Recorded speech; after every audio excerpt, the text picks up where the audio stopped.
Today, let's talk about how hard it can be to talk about certain things in our relationships. You know, we get nervous or we get worried, and so we stop ourselves from communicating something that we really need to talk about. So let's dig into that today.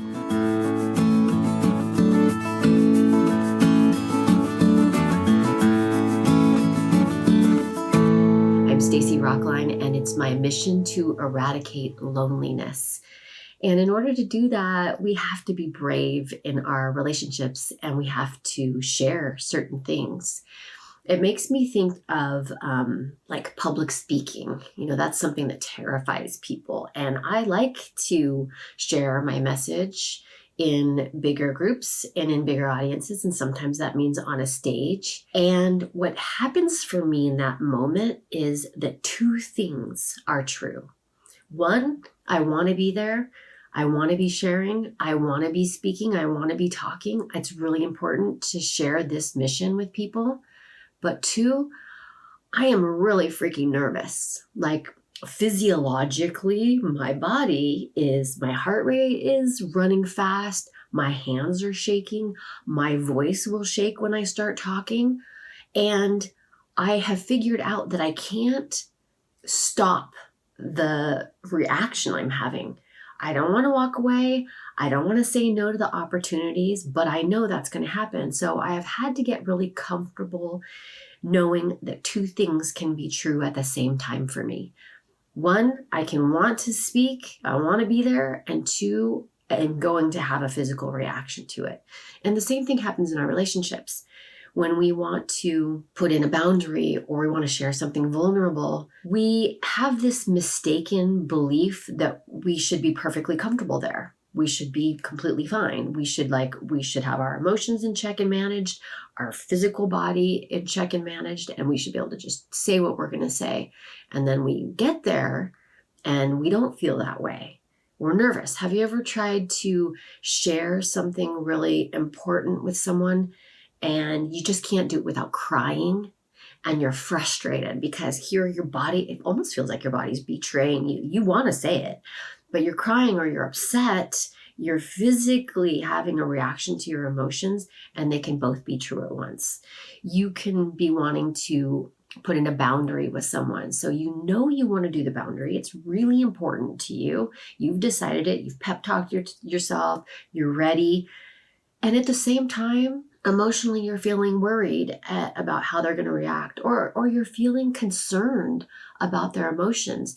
You can so care about how they're going to feel in that moment that you put the boundary in.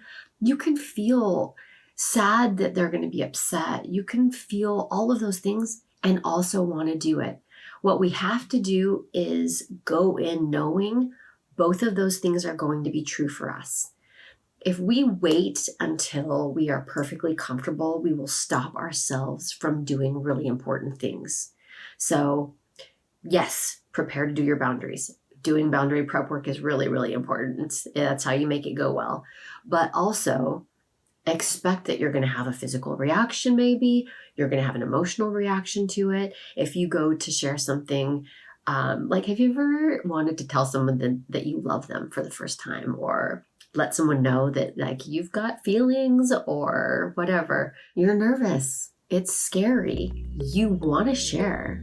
You want to tell them. And if you waited until you were perfectly cool as a cucumber, you wouldn't do it ever, because you're never going to be able to completely shut down your system's response to that moment. So we have to get comfortable in both things are true. I want to say this thing. I want to share this message with this person, with this group. And also, I'm feeling all these other feelings too. I'm nervous. I'm concerned. I'm worried. I feel compassionate. I'm empathetic. That's going to happen too. And sometimes it's going to actually show up in your physical body. Don't stop because you cry. Don't stop because your hands shake. Go through with it. We really have to get comfortable in the fact that our body is going to do its own thing. Our nervous system is going to have its own physiological reaction to what's going on. And we can still share what's in our heart. And actually, everybody else experiences the same thing too. So most people are pretty understanding that that's something that happens to all of us. So 2 things are true. Share the thing and expect that you might have a reaction that shows up at the same time, and that's perfectly okay. Okay, in particular with boundaries, if you struggle in this area, make sure that you grab the boundary blueprint. Like I said, it's really important that you prep a little bit before you go into a boundary conversation. You're not going to be able to eliminate those feelings that you have in the moment, but you'll have a better idea of what's coming for you, and you will have prepared what you're going to say in a way that will help it go more smoothly. So if you struggle with that, make sure you grab that. And good luck with all those things that you want to share out in the world, in your relationships with people. It's really important. This is the only life we have. Okay, I'll see you next time.